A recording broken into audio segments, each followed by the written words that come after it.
Dear students, इस video में हम सॉल्व करेंगे एक्सरसाइज 14.4 की प्रॉब्लम्स। टॉपिक है बेटे measures of central tendency, that is mean, median and mode of data.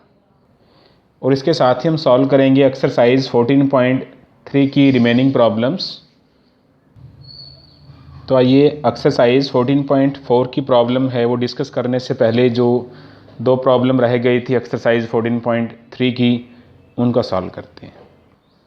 7th question देखिए बेटे, यहाँ पे आपको क्या करना है, नंबर ऑफ बॉल्स गिवन है क्लास इंटरवल्स की फॉर्म में। यहाँ पे टीम ए और टीम बी की फ्रीक्वेंसी हमें दी हुई है। We have to represent the data of both the teams on the same graph by frequency polygons. ठीक है ना। तो हमें यहाँ पे क्या करना है, सेम ग्राफ पे ही ना फ्रीक्वेंसी पॉलीगन है उसको ड्रॉ करना है। और हिंट भी यहाँ पे गिवन है, we have to first make the class intervals continuous. यहाँ पे जो क्लास इंटरवल्स हैं पहले आपने क्या करना है, उनको कंटिन्यूस बनाना। देखिए 1 to 6 है, ठीक है ना, इसमें 1 भी इंक्लूड है और 6 भी है। नेक्स्ट है 7 to 12। तो हमें क्या करना है, ठीक है ना, यहाँ पे जैसे हमने लास्ट टाइम वो चेंज किया था उसके अकॉर्डिंग आप कर सकते हैं, लेकिन वो कब करते हैं, जब हमें हिस्टोग्राम बनाना होता है। ओके, तो आपको याद होगा जब हमने की पॉइंट्स किए थे चैप्टर के, तो हमने दो तरह से फ्रीक्वेंसी पॉलीगन बनाना सीखा था। एक तो हिस्टोग्राम की हेल्प से, और एक डायरेक्टली हम क्लास मार्क लेके ना उसको सिंप्लीफाई कर लेते हैं। वर्टिकल एक्सिस पे हम फ्रीक्वेंसी ले लेते हैं और इधर ले लेते हैं बेटा क्लास मार्क। ठीक है, तो डायरेक्ट हमारे पास फ्रीक्वेंसी पॉलीगन का ग्राफ आ जाता है। आइए थोड़ा देखते हैं इसको। तो हम 7th क्वेश्चन को इस तरह से भी सॉल्व कर सकते हैं। तो यहाँ पे लिख सकते हैं, जैसे नंबर ऑफ बॉल्स हैं, क्लास इंटरवल हमें दे रखे हैं, तो हम यहीं पे एक इंटरवल ले लेंगे यहाँ पे, ठीक है ना, -5 to 0। ठीक है ना, 1 to 6 है, तो इधर आ जाएगा 0 से -5 की इधर लेफ्ट साइड की तरफ। टीम ए और इनकी फ्रीक्वेंसी है क्या है यहाँ पे 0 0 नथिंग। ठीक है ना, -5 to 0, ये हमने इंटरवल ले लिया। यहाँ भी कुछ नहीं लिखा। क्लास मार्क क्या रहेगा, इनका हाफ, -5 + 0, इनका हाफ क्या हो जाएगा -2.5। ठीक है ना। अब इसका हाफ कितना हो जाएगा, क्लास मार्क क्या होता है, इनका हाफ होता है क्लास इंटरवल्स का। तो 6 और 1 7, और 7 का हाफ कितना होता है 3.5। नेक्स्ट देखो कितना आ जाएगा, 7 और 12 19, और 19 का हाफ कितना आएगा 9.5। तो हर बार आप देख रहे हैं यहाँ पे, यहाँ से इनमें कितना ऐड होता चला जा रहा है, 6 ऐड होता चला जा रहा है। 3 + 6 9, 9 और 6 15, 15 + 6 21, और 0.5 साथ में लगता जा रहा है यहाँ पे। ठीक है, तो आप पहले इस तरह की टेबल बना लेंगे और नहीं पीछे वाला इंटरवल भी लिख लेंगे लास्ट में। जैसे ये है 60 था, तो 61 to 66। ठीक है ना, और डैश डैश कर देंगे यहाँ पे टीम ए और बी के लिए, क्योंकि हमें वो पॉइंट ज्वाइन करना है यहाँ पे। तो इनका हाफ कितना हो जाएगा, क्लास मार्क क्या हो जाएगा 63.5। और ये स्टेटमेंट आपको जरूर मेंशन करनी है कि as the run scored can not be negative. जो यहाँ पे टीम्स के रन बने हुए हैं वो नेगेटिव नहीं हो सकते। So we will not join the lines to -2.5 को हमसे हम ज्वाइन नहीं करेंगे, लेकिन वो वाई एक्सिस को टच करेगी फिगर के अंदर, आप देखिएगा।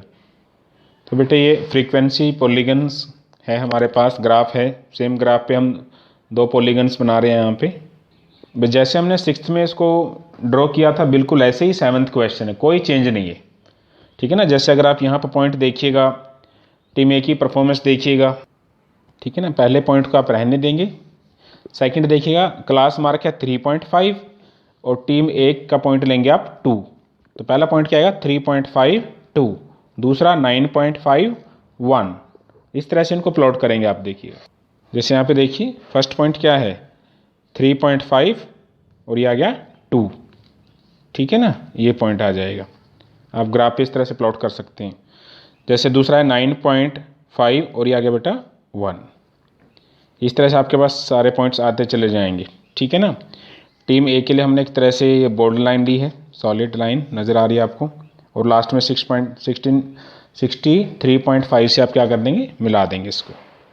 ठीक है ना, यहाँ से नहीं मिलाएंगे क्योंकि जो रन्स होते हैं वो नेगेटिव नहीं होते, इसलिए हम क्या कर सकते हैं, ठीक है ना, इस पॉइंट को जैसे आप इससे मिलाओगे ना तो ये यहाँ वाई एक्सिस को टच करेगा, ये और ये हमारे पास टीम ए का ग्राफ बन जाएगा, और ये इसी तरह से डॉटेड लाइन वाला है वो टीम बी का ग्राफ बन जाएगा। तो ये हो जाएगी फ्रीक्वेंसी पॉलीगन। ओके, तो यहाँ पे क्वेश्चन नंबर 8th और 9th एक जैसे हम एक क्वेश्चन को अच्छी तरह सिंप्लीफाई करेंगे, दूसरे क्वेश्चन में हम टेबल बनाएंगे, बाकी आप खुद ही ग्राफ है उसको ड्रॉ करेंगे, ठीक है ना। तो यहाँ पे एक रैंडम सर्वे किया गया बच्चों के ऊपर, एज दे रखी है उनकी ईयर्स के अंदर, नंबर ऑफ़ चिल्ड्रन है। तो ख़ास बात देखने वाली है कि यहाँ पे जो क्लास इंटरवल्स है उनका जो क्लास साइज है वो सेम नहीं है बेटा, ठीक है ना। जब भी हम हिस्टोग्राम ड्रॉ करते हैं यहाँ पे क्या करना है, we have to draw histogram to represent the data above. लेकिन यहाँ पे हमारे पास जो क्लास साइज है वो सेम नहीं है। देखो यहाँ पे इनका अंतर क्या है, 1, इधर भी 1, इधर है गया 2, इधर आ गया 10 में से 7 जाएंगे 3, ठीक है ना, 15 में से 10 जाएंगे इधर 5, ठीक। तो यहाँ पे सेम नहीं है। तो यहाँ पे एक हम फार्मूला लगाते हैं और हमारे पास ये प्रॉपर वे में हिस्टोग्राम के लिए डाटा है आ जाता है, ठीक है। देखिए हम इसका डायरेक्ट भी ग्राफ बना सकते हैं, लेकिन वो मैथमेटिकली है वो करेक्ट नहीं होगा, ठीक है ना। जैसे आप यहाँ देखिए पेज नंबर 251 पे एक आपके पास यहाँ पे सेम तरह का डाटा दिया हुआ है। यहाँ भी क्या है, क्लास साइज़ है वो अलग अलग है, ठीक है ना। तो हम यहाँ पे जो ग्राफ बना रहे हैं ये प्रॉपर ऑर्डर में नहीं है। इसके लिए हम एक स्टेटमेंट जरूर देखेंगे और बाद में इसको एक टेबल बना के दिखा रखिए। देखिए ये इसी तरह की टेबल आपको बनानी है, ठीक है ना। ये सेम टेबल आपको लगभग बनानी है और टेबल बनाने के बाद हमारे पास यहाँ पे लेंथ आ जाएंगी, ठीक है ना, नई फ्रीक्वेंसी आ जाएंगी जिनको हम यूज़ करेंगे और उसके बाद हम ये जो नया हिस्टोग्राम है वो बनाएंगे, ठीक है ना। नोट करने वाली बात यहाँ पे देखिएगा सब बच्चे। देखिए इसमें क्या है, areas of rectangles are proportional to frequencies in a histogram. जो हमारे पास एरिया होता है रेक्टेंगल्स का वो प्रोपोर्शनल होता है to the frequencies in a histogram, ठीक है। तो 8th क्वेश्चन के सॉल्यूशन में हम ये बात जरूर लिखेंगे यहाँ पे, as the class size are different so we have to adjust the frequency and histogram is drawn by taking age in x-axis and adjusted frequencies in y-axis on a suitable scale। तो बेटा ये table बनाने के लिए हमें ये formula लगाना पड़ेगा, ये हमने की पॉइंट्स में किया था, minimum class size divided by class size of the class into frequency. जैसे आप यहाँ पे देखिएगा हमने एज लिख ली ईयर्स के अंदर, फ्रीक्वेंसी लिख ली। अब हम क्लास साइज देख रहे हैं इनमें, ठीक है ना, कितना है, 2 में से 1 जाएगा 1, इसी तरह 3 में से 2 जाएगा 1, ये डिफरेंस क्लास साइज है ये, ठीक है ना। आगे देखिएगा जैसे 7 में से 5 जाएंगे 2, 10 में से 7 जाएंगे 3, 15 में से 10 जाएगा 5, ये क्लास साइज है। अब एडजस्टेड फ्रीक्वेंसीज, ठीक है ना, हमारे पास डाटा है वो प्रॉपर ऑर्डर में नहीं है, यहाँ पे सेम गैप नहीं है क्लास इंटरवल्स के बीच, इसलिए हमारे पास नई फ्रीक्वेंसीज आएंगी। तो यहाँ पे देखिए फार्मूला इसके अकॉर्डिंग हम लिख रहे हैं मिनिमम क्लास साइज। अब यहाँ पे देखो मिनिमम क्लास साइज कितना है, यहाँ पे 1 है बेटा, ठीक है ना। आप ये लें या ये लें की बात है, तो मिनिमम क्लास साइज है 1। फार्मूले के अकॉर्डिंग चलेंगे और सारी वैल्यूज आ जाएंगी यहाँ पे। जैसे फर्स्ट वैल्यू है मिनिमम क्लास साइज, देखिए 1 है यहाँ पे, divided by class size of the class. इस क्लास का साइज कितना है, इस क्लास का साइज कितना है 1, ठीक है। तो 1/1 इंटू फ्रीक्वेंसी कितनी है 5 और सिंप्लीफाई करेंगे 5, ठीक है। इसी तरह यहाँ पे आप देख सकते हैं इसमें minimum class size 1 divided by class size of this class 2 into frequency 12। तो सभी में वैल्यू इस तरह से आप कैलकुलेट करेंगे तो ये हमारे पास नई फ्रीक्वेंसीज आ जाएंगी।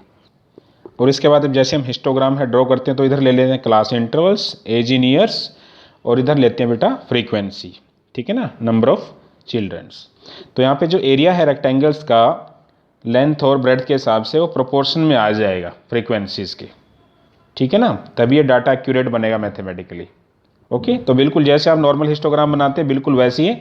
तो यहाँ पे सारी जो वर्टिकल रेक्टेंगल्स हैं सारी अटैच हो जाएंगी, ठीक है ना। अब ये इंटरवल के अकॉर्डिंग आप है थोड़ा सा देख लेना, जैसे 1 to 2 है तो ये रहा 1 से 2 के बीच में क्या फ्रीक्वेंसी कितनी जा रही है, यहाँ पे लेटेस्ट जो फ्रीक्वेंसी हमारे पास बनेगी यहाँ पे 5 बनेगी बेटा, है ना। तो यहाँ पे 5 वाली रेक्टेंगल आप बना देंगे। इसके बाद बाकी सारी है वो फ्रीक्वेंसी के अकॉर्डिंग है और क्लास इंटरवल्स के अकॉर्डिंग आप इनको अच्छे से अरेंज कर लेंगे, ठीक है। तो ये एक्सरसाइज का 9th क्वेश्चन है, इसमें भी बिल्कुल आप सेम टेबल बनाएंगे और बाद में हिस्टोग्राम है वो ड्रॉ कर देंगे। यहाँ पे भी देखिए इंटरवल है, इनमें क्लास साइज क्या है बेटा सेम नहीं है, तो वो चेक कर लेंगे आप सब। और सेकंड पार्ट में आंसर दे देंगे यहाँ पे कि the class interval in which the maximum number of surname, आप देख सकते हैं, लाई इन 6 to 8। तो इस क्लास इंटरवल में मैक्सिमम जो सरनेम है वो लाई कर रहे हैं वो जितने हैं 44 यहाँ पे नज़र आ रहा है आपको। ओके, अब बेटा हम सॉल्व करेंगे एक्सरसाइज 14.4 की प्रॉब्लम्स। यहाँ पे नंबर्स हमें दिए हुए हैं, ठीक है ना, और हमें इन डाटा का क्या निकालना है, मीन, मीडियन, मोड, जिनको आप मेजर्स ऑफ सेंट्रल टेंडेंसीज भी कहते हैं। ओके, तो आपको पता है मीन निकालने के लिए क्या करते हैं, जितने भी नंबर हैं उन सब का सम कर देते हैं और जितने नंबर हैं उनकी संख्या से आप डिवाइड कर देते हैं, ठीक है ना। तो सभी का सम कर देंगे और जितने हम देखें हमारे पास 10 मैचेस का यहाँ पे रिकॉर्ड है, गोल्स हैं यहाँ पे, नंबर ऑफ गोल्स दिए हुए, तो 10 से आप डिवाइड कर देंगे। ओके, सो मीन का फार्मूला आप लिखेंगे यहाँ पे, sum of observation divided by total number of observation. तो जितनी भी वैल्यू आपको दी हुई है उन सभी का आप सम कर देंगे और उनकी संख्या से बेटा आप डिवाइड कर देंगे। तो ये हो जाएगा 28 डिवाइड बाय 10, तो मीन कितना आ जाएगा, एवरेज कितना आ जाएगा, 2.8। और जैसा लास्ट टाइम आपको बताया गया था कि किसी भी डाटा का मीडियन निकालने के लिए पहले डाटा को असेंडिंग या डिसेंडिंग ऑर्डर में अरेंज करना ज़रूरी होता है। तो यहाँ देखिए हमने डाटा को है वो असेंडिंग ऑर्डर में अरेंज कर लिया है, स्मॉलेस्ट टू ग्रेटेस्ट। एन यहाँ पे 10 है जो कि इवन नंबर है, तो मीडियन के अकॉर्डिंग उसका फार्मूला आप लगाएंगे इवन नंबर के अकॉर्डिंग। अगर एन की वैल्यू इवन नंबर होती है तो ये फार्मूला लगाते हैं आप, value of n/2th observation plus n/2 plus 1th observation. जैसे अगर आप n की वैल्यू 10 रखेंगे तो ये 5th ऑब्जर्वेशन हो जाएगा, 10/2 5th plus 6th observation divide by 2।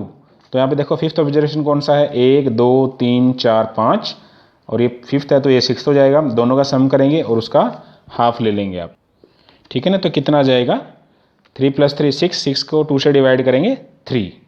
तो आपको पता है कि जो मीडियन होता है वो मिडिल मोस्ट ऑब्जर्वेशन होती है जब हम डाटा को असेंडिंग या डिसेंडिंग ऑर्डर में अरेंज कर लेते हैं, दोनों साइड से, लेफ्ट टू राइट और राइट टू लेफ्ट, ठीक है ना। ये आप चेक भी कर सकते हैं, जैसे इधर से आप देखिएगा।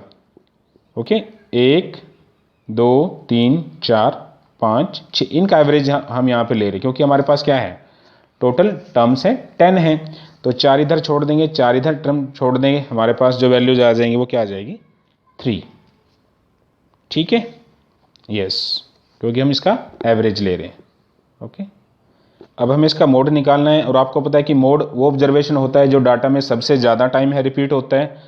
तो आप यहाँ पे देखेंगे जो 3 है वो कितने टाइम आ रहा है, 1 2 3 4, 3 है वो 4 टाइम्स आ रहा है, 3 की अकरेंस है जो वो 4 टाइम्स है। तो यहाँ पे मोड क्या हो जाएगा, मोड हो जाएगा बेटा 3। अच्छे से आपको ये रीजन लिखना है, as 3 is repeated maximum number of times, that is 4 times, so therefore mode of data is equals to 3। Okay, तो इसी तरह सेकंड क्वेश्चन में भी आप मीन मीडियन मोड निकालेंगे, लेकिन यहाँ पे मीडियन के लिए हमने डाटा को यहाँ असेंडिंग ऑर्डर में अरेंज कर लिया है। तो देखिए यहाँ पे n की वैल्यू में 15 है और 15 एक ओड नंबर होता है।